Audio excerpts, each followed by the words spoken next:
Thieves have found a new way to steal your car. KOMO News has learned it's part of a growing trend. KOMO's Farland Chang is uncovering this part of the story. He's at the Pacific Nissan Auto dealership in Seattle. That's where some of the cars were reported stolen. Farland, what's happening?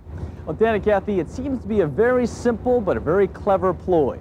Now, a lot of car owners think it's very convenient to be able to leave your car at the dealership the night before it's about to be serviced. So they park their car and then they drop their key off into the old-fashioned mail slot system.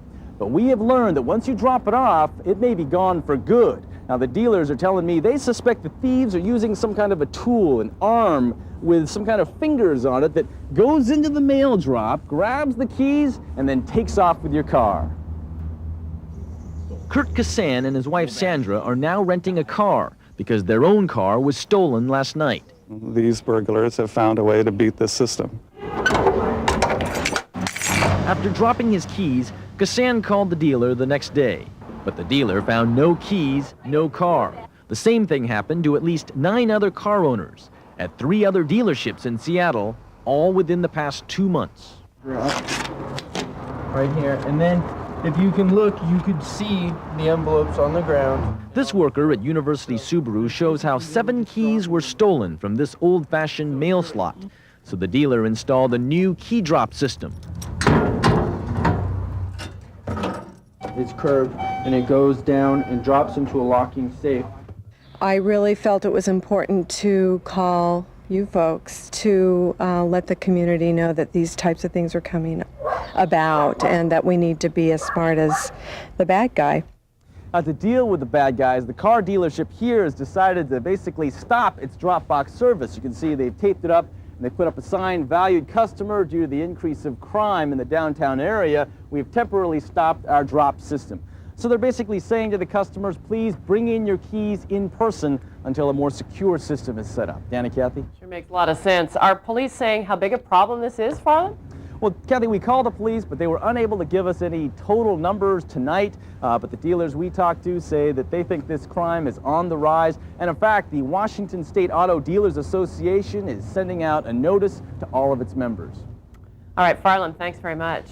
But at 300 feet, he lost power. He tried to restart, but he was unable to. So he tried to land on this empty field, but for some reason he could not. That's when he tried to land over there on that busy stretch of Highway 161. Tomorrow, the court will hear a motion by the prosecution to try to stop the defense from blaming any third party.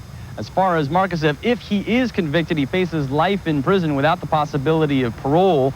This trial was supposed to last 4 to 6 weeks, but today the attorneys say they could wrap it up in 2 weeks. Geraldo. Farland Chang, thank you very much. We certainly will be following this case with great interest. NBC News correspondent Farland Chang has spent the past couple of days at several waterlogged towns along the Ohio River, and he joins us today, live from Utica, Indiana. What's the latest there, Farland? Bridget, I'm across the river from Louisville, and right now I'm standing on a street that is normally located next to the park. The gazebo behind me now, just part of a big, brown, ugly, muddy lake. And over here behind me, the Utica Township Fire Department. Firefighters managed to get out the important emergency equipment, everything except for the Coke machine and a refrigerator. Over here, you can see some of the houses that are covered up to almost their rooftops. You really cannot appreciate the damage until you go out to survey on a boat. A lot of the residents here are going out to survey, take photographs for insurance purposes.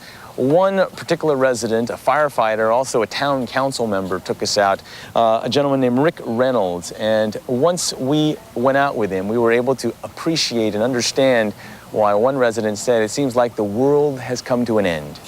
Should be released. Farland, what are you hearing? Yes, Linda, a variety of opinions, but a lot of them in support of the president in terms of trying to keep that videotape out. Here's how the Daily News is playing it. The headline, GOP's video gamble.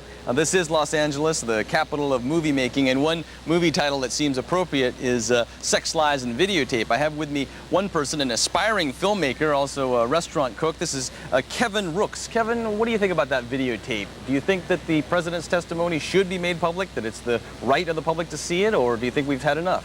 Well, first of all, I do think we've had enough. I think if the president's done anything wrong, it's his business, being that it's on the sexual content.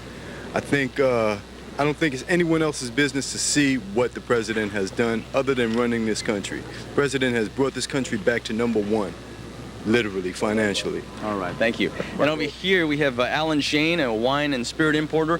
Alan, what do you think about that tape? Do you think that the public needs to see it for themselves to determine if he was lying? I don't think they need to see it. I think this is something we want to put past us already and let the president get on with the business of running the company, which I think he's done rather well over the past 6 years. And it's not surprising because California has generally been more supportive than other states of President Clinton. Back to you, Linda. All right, Farland, thanks for that. We'll be checking in with you a little bit later. Captain Scott O'Grady is safe tonight after a daring rescue in Bosnia. Como's Farland Chang spoke to O'Grady's mother tonight, and Farland, there must be a great celebration in the works. Margot and Dan, the place for the party is still unknown, but the whole family wants to be invited. Now, Scott O'Grady has 6 uncles, 2 aunts, and 21 cousins all over the country. So many that I even know one from when I lived on the East Coast. Now, for the family, tonight's jubilation comes after 6 days of fearing the very worst. Noon. NBC's Farland Chang is there this morning. He joins us with the very latest. Good morning, Farland.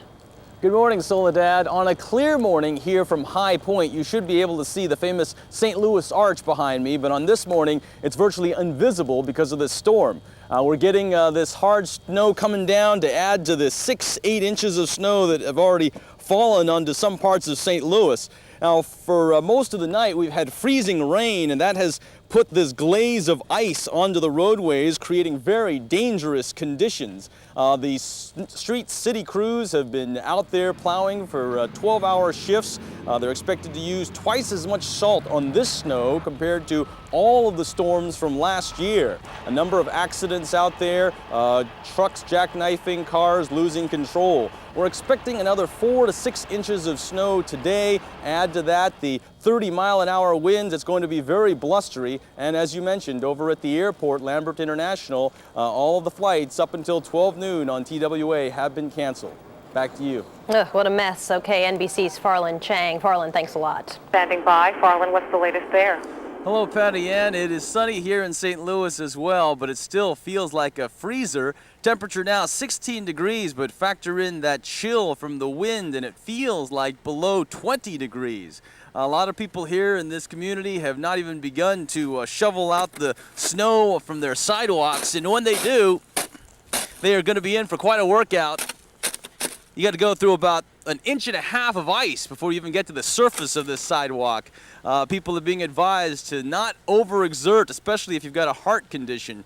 The gentleman over here behind me, that's Don Steck. He says that the folks here in St. Louis are just not accustomed to the 8 to 12 inches of snow that came down. Maybe 2 to 3 inches is what they're used to. And over here we've got a resident. She has decided not to leave her home the entire week. Let's talk to this woman here. This is Tammy Wharton and her daughter Brianna. Tammy, can you tell us how you've been holding up? Well, we stocked up before it got here, and we've been staying in since.